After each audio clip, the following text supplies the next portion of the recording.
Hi guys, welcome to Thursday and yet another edition of the Global Wellness Summit 5 and 10 Leader Livecast. I'm setting up here in my home studio. It's very exciting. I get an excuse to put makeup on.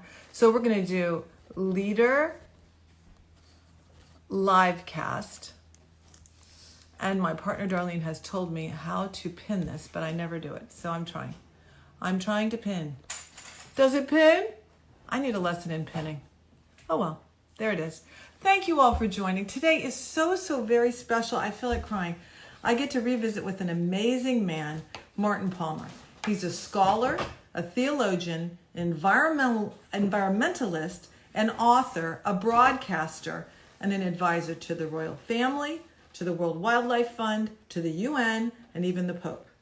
And he talks all about faith and its role in sustainability of the planet. But Martin also lives in London, and he's so busy advising world leaders in this COVID crisis that he doesn't have Instagram. So how we're going to do this is we are going to tie in my partner Darlene through Zoom and Instagram Live. So watch what happens. Watch. Maybe. View. Maybe we're going to do it. There. Yay. Add. I love technology. Waiting for Swill. She's going to have to say hello. There she is. Hi, Miss Darlene. I'm so excited to be part of this call. I actually washed my hair today. And you gave me an excuse to put on real clothes, but it's not all about me. I'm sorry. It's all about Martin Palmer, one of my favorite people in the world. And it should be.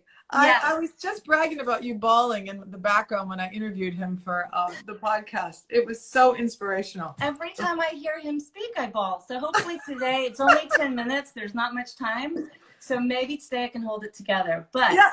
I'm going to flip the phone around so you all can see Martin. Okay, you got to go down. There's our wonderful Martin.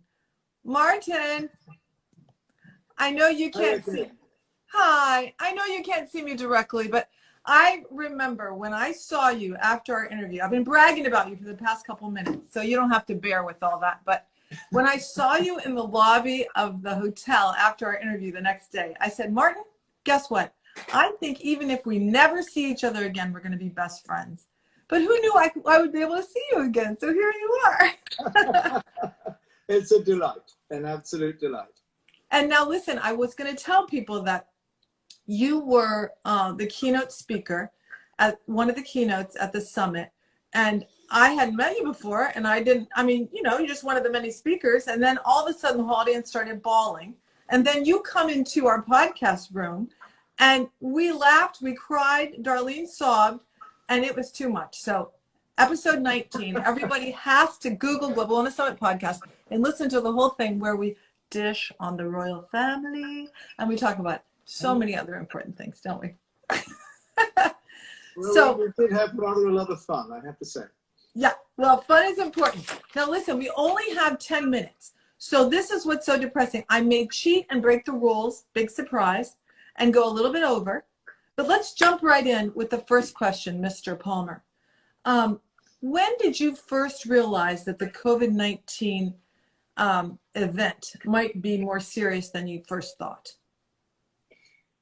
When my son, who is spent 15 years in China as a journalist and is now in DC, and is a features editor for Foreign Policy, the American journal, he had been covering the crisis emerging in China. He speaks Mandarin. He knows most of the key people involved, and wow. He was going out on the BBC and on CNN in early January, and he was saying, "Dad, you've got to take this seriously. This is not like SARS or MERS. This is going to hit everybody." Wow. And I have to confess, he's my son, so of course I treat him with utter disdain and a belief that, frankly, I know far more than he does. We all do. Thank you. But with our kids. So I was slightly sort of, yes, love, of course, no, absolutely, completely understand. Yeah, no, absolutely. Oh, quite right. No, absolutely so. And then I go, and I'm just going off down the pub now, love. So, we'll be fine. And then he really was beginning to become quite insistent, and the figures began to build up. And also we have staff and colleagues in China, and they were in lockdown. They were telling us what was happening. So I suppose we got an early warning. And a lot of that is down to my son, but also down to colleagues like Hagen in China, who were telling us what it was like to be locked in an apartment block with no ability to go out. So we had an early warning. Well, since that time when you realized this was a big deal, we're trying to be really honest with this podcast and just share. And so name the range of feelings that maybe you personally experienced knowing your worldview. I think we closed our office a week before we went into lockdown. And we did that because we work with a huge range of people around the world. We have them coming through all the time, often staying with us. And we were beginning to get a sense that this was a bit risky, that this was not a very wise thing to do. That psychologically, the actual act of closing down, for me, it started off with a sense of resentment, I'll be frank. A sense that I couldn't do what I like doing. I love, I'm old enough to have a bus pass, which means I get to go on the buses free. And although I've traveled the world since my early 20s, I said to my wife, when I get my bus pass, I'm off. I'm traveling. I'm going to send you postcards. And I've just loved the freedom. I just sometimes wander up and catch whatever bus is going past and go to where it ends up and then wander around and then come back again, as well as doing all the work I'm supposed to do. But it was that sense of being constrained. But then I have a very wise friend who's a hermit, a Buddhist hermit who lives next door to a Christian hermit in Wales. And they both wrote to me and said, Martin, you've got to think of this, not as isolation, but as a retreat. And you've got to think of this not as cut off, but of a time of silence and reflection. And that worked very well for about 2 days until somebody introduced me to Zoom. And that was disastrous. And I now sit on my backside for hours on end, doing work so much more intensely than if we were actually sitting as opposite each other. Because, you know, if you're sitting opposite each other, you kind of go and make a cup of tea, get some biscuits, you go to the loo, you take a phone call, you go and stretch your legs, you have a look at the view. On Zoom, you just have to focus the whole time, and you can't. Well, we have some hope for you from the wellness world. We have Zoom calls where we enhance them with art and poetry and live music and movement. So stay tuned. We're going to help you. But the languaging. In this country, we have a wonderful chap who every morning at 9 o'clock for half an hour does the most energetic workout sessions. And that is very much a focus for many people. It's a kind of reminder. But I'm afraid because I have to work with people in the States as well as in Japan and China, trying to sort of get a space is difficult. So I keep 1 day a week where I have no Zoom calls at all, partly to catch up, partly to go and walk, and partly to garden. Well, this gardening is going to be a whole new thing. Oh my goodness. So you said resentment. I'm so glad you mentioned it because we miss what we used to do. I'm a big hiker and they've shut the trails here. And you can break the rules if you want, but you know, they will ticket you and it's not nice because there's a reason they're doing it because people crammed into them the first few weeks. So that resentment is real. But on the opposite end, because we know that you help us with language in the right way, what three things have given you hope during this pandemic? Where have you seen the hope?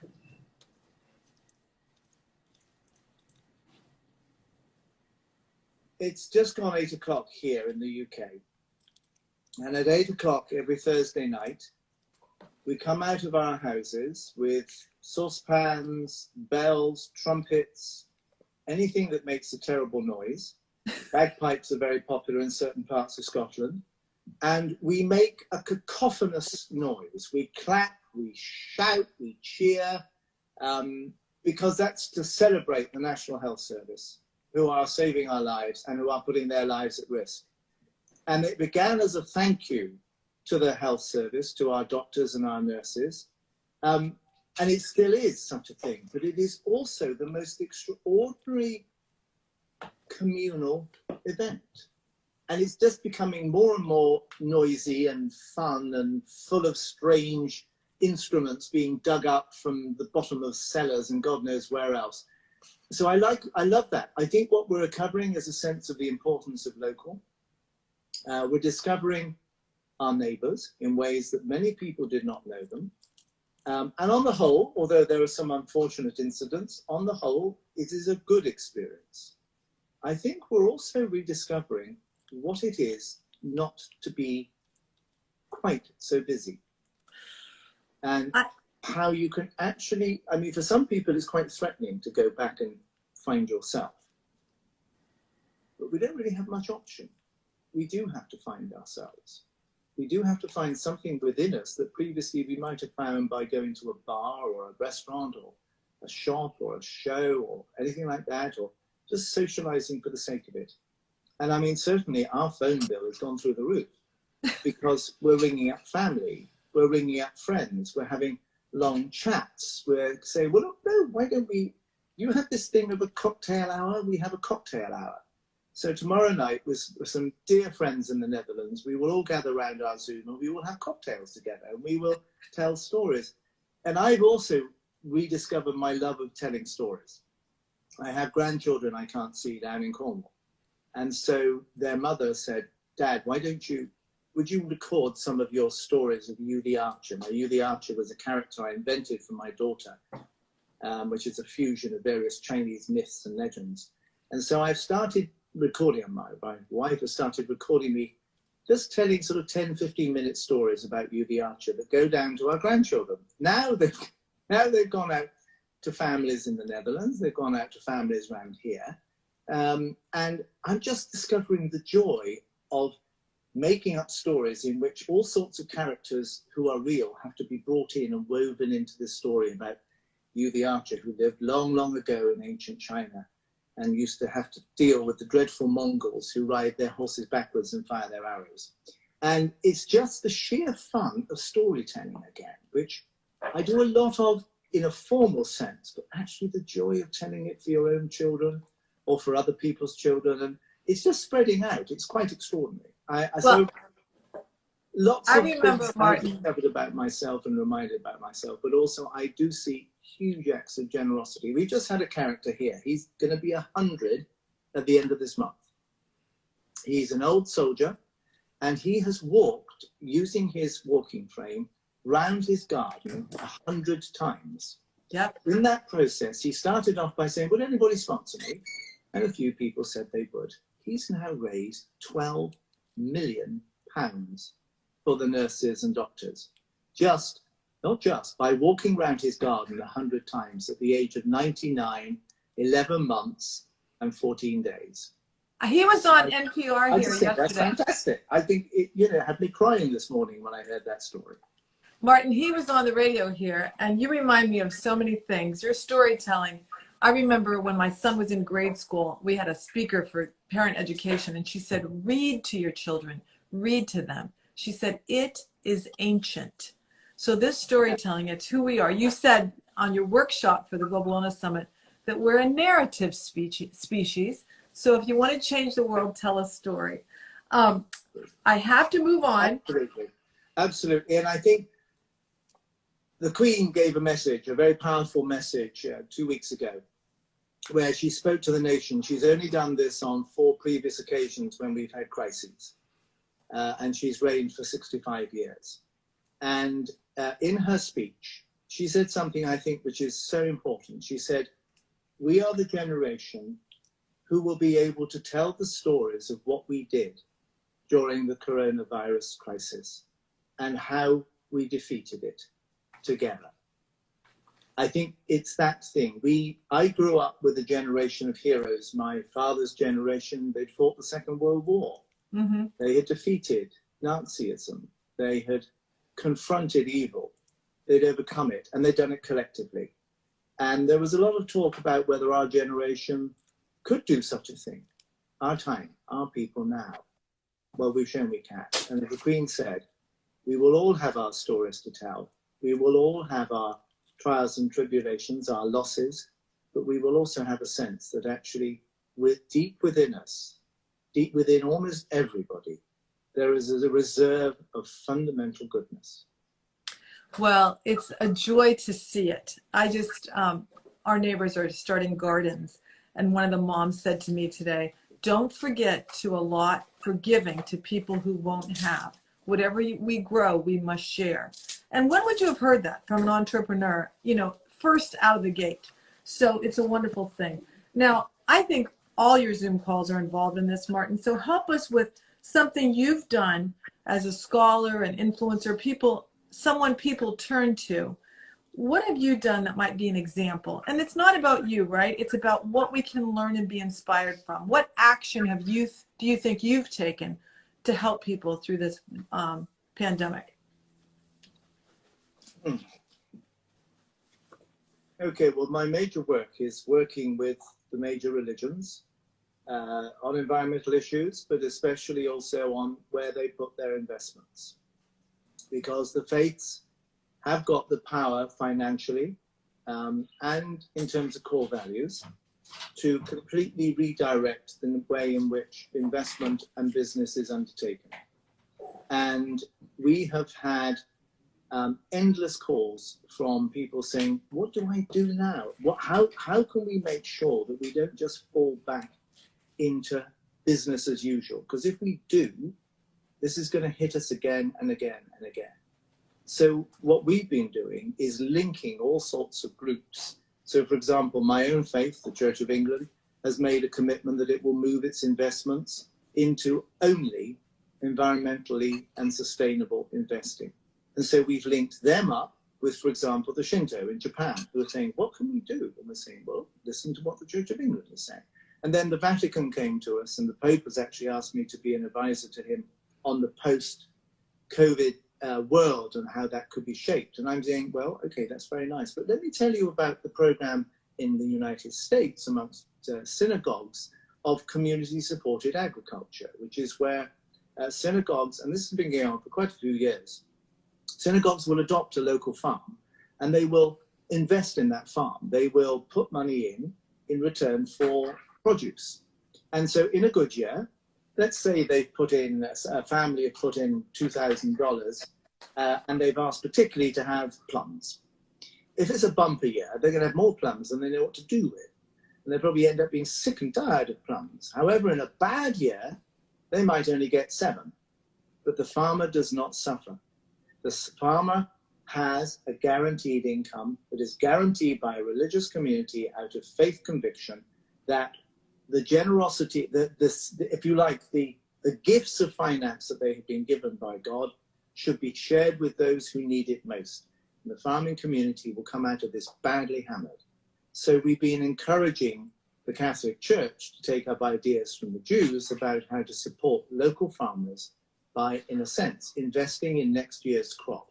And if it's a good crop, great. If it's a poor crop, equally great, because the farmer, she doesn't suffer. Well, I am telling you, that's the purpose of these calls. It's so encouraging to hear that in the network that is so vast that you're a part of, that you're linking people to share and benefit from each other. And I think about the environment. We are going over time. It's too bad, Martin. They're just going to have to turn off if they want to. We're going over our 10 minutes. We have to.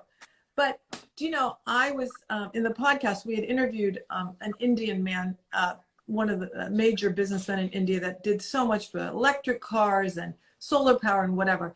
And it was before COVID. So I thought, how do we tie that in?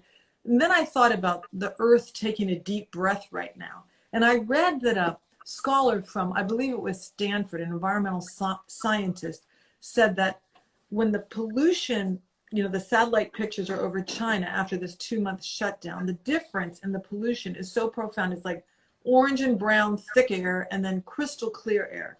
And he theorized that 8.8 million premature deaths have been prevented from the reduction in pollution. Now, he wasn't saying, oh, good, this happened, but he's saying, No. Look at the dolphins in the Venice canals, etc. So what's your take on that, Martin? Oh, I couldn't agree more. I was, on Easter Sunday, I was asked by the BBC to talk about precisely this. And we were talking about how in the cities you can now hear the birds singing because the traffic's gone. And I was asked, well, how do you interpret that? What's your sense on that? And I said, well, I think it's fantastic because it's all to do with sex. And the poor presenter went, I beg your pardon, especially as this was a religious program. So I said, it's all to do with sex. We will have a bumper number of baby birds in the summer because in the cities, the noise that we create means that the bird song cannot be heard by other birds. So you've got a sex-starved bird in a tree 1/4 of a mile away that is longing for another bird to come along and have some sex. But the other bird, who is also longing to have some sex, cannot hear that that bird is calling and this bird is able to call. Now they can. Isn't that fantastic? We're actually allowing nature to talk to itself again. Oh. It does not have to shout over us or indeed fail to hear the call of its companion. And so, yes, we're all going to have a bumper harvest of babies around Christmas because there's just so much Netflix you can watch without being bored silly. But also the birds are going to have a bumper birth rate. I think it's a salutary reminder that we are not the reason why this planet is here. We have made ourselves that reason, and this virus is telling us, grow up, be humble, make space for nature. This is not ours. It is a gift. We share it, right? Okay, this was written in a special question for you, Martin, from a dear friend who was on your workshop, and she didn't get a chance to ask, but she has 2 children, 10 and 13. She said they've made a decision to raise them without organized religion, but people through this have started to think about faith. So she asked you, what do you recommend to expose children to various faiths in an engaging way so they have enough info to start building their own belief system? And she said, would you recommend your book, Worlds of Difference, as a starting point? Oh, yes. I mean, because that book was written at the request of Prince Philip for schools, for children, to celebrate 8 different belief systems and how they understand our place within this world based on their creation stories. And we covered within that all the classics, so Christianity, Judaism, Islam, Hinduism, Buddhism, Chinese traditional belief. But we also covered the Yanomamo of the Amazon, we covered Australian Aboriginals, and we covered humanists. Because everybody lives within a story. Carl Jung put it beautifully. He said, without a story that gives us a sense of our place in the universe, we would be crushed by the sheer awfulness of the universe. We need something that gives us a sense that we are important, even if we don't want to be the most important. So yes, I would say it's a good start. With it comes, if you can get hold of it, a teacher's book, which is an exploration of how, through diversity, you can help children to tell their own stories. Because you may be bringing them up without exposure to a classical story, but they will have imbued, for example, they're growing up in this culture, a linear view of time from the Judeo-Christian Islamic notion that there is creation, then there is the end of the world. They will think of that unquestioningly. Almost 98% of scientists think time is linear. Well, half the world thinks it's cyclical. So quite fun to just find out what it is they already think they believe, but which they just thought was reality. That book might open it. There are others, and I think also, just to be absolutely frank, just telling or reading some of the stories from our own culture, from the Bible, from the Quran, from the Hadith, from the Talmud. The great religions have lasted this long because they tell damn good stories. Yeah. So don't cut them off from those damn good stories, because otherwise you might be accidentally cutting them off from things that will make them think. Even if they reject what is the belief system, the language. I mean, if you think, none of us now believes that Zeus or Hector or any of the great Greek gods actually exist. Right. But our understanding of who we are is entirely grounded in the myths of Greece and the myths of the Bible and the myths of Shakespeare, and the myths of our founding fathers, whoever those may be, and occasionally founding mothers. So give them exposure, give them the richness. It's the same thing. You wouldn't decide not to give children something delightful to eat because they might enjoy it. So it's part of their education. And you said in the workshop that we should be humble enough to believe what we believe, but make room for other people to have their beliefs and to open up and listen. You also, I love when I throw out a scripture to you because you know it. I forget what you quoted in Matthew 7 on the workshop, something about right now, but I'll let you think about that. But the thing that I really loved is that you said, read poetry. Start every day with poetry and find the poetry in life. What do you think about that? Absolutely. I think one of the things that we in all our work have done is we will not use, and I work with scientists, I work with environmentalists, I work with the UN, I work with the World Bank, and we will not use in any of our work a word that is not to be found in a poem. Because if it's not in a poem, nobody loves it. And if it is in a poem, it carries with it, therefore, what's the right phrase? It carries with it a sense of something greater than just language. And one of the things that we've always done as a family is that we will read 2 poems in the morning. One is from an anthology, and it's just whatever turns up. And the other one is to take a poet like T.S. Eliot or Whitman, or we've done a lot of the Chinese poems because I'm a China scholar, so I translate Chinese poems amongst others. Is that all, Martin? Okay. And we allow those 2 poems to bounce off each other. Because if you just read one poem, it can be great, it can sometimes really strike a chord, but if you've got 2, it's like a dialogue between some of the most wonderful wordsmiths in the world, in your room, sitting there, kind of going, well, that's a nice poem, Shakespeare, but, frankly, if I look at the Chinese tradition of my time at the 7th century AD in the Tang dynasty, we would say it like this, and it's wonderful. There is a very famous book called the I Ching, which many of your people, I'm sure, will know, the book of change, as it's called. And it's used by the Chinese and has been used for 3,000 years as a third voice. So you're sitting there and you're saying, okay, do I really set up a company with Darlene? I mean, let's be frank, I'm in the drinking, the drugs, it's a bit risky, really. But then she's such a lovely person. We'd have so much fun. It'd be great. She's got some skills. So you're sat there thinking, do I, don't I, do I, don't I? And then the Chinese will say, okay, through a complete system of randomness, you get one of these 64 hexagrams, and it says something like, the dragon climbs up into the sky and the fish falls out of the pond. And you think, what? Oh, okay. Yeah, okay. Yeah, so she does kind of take off a bit, but frankly, she does deliver as well. Okay, we'll work together. So that's what poetry can do for you.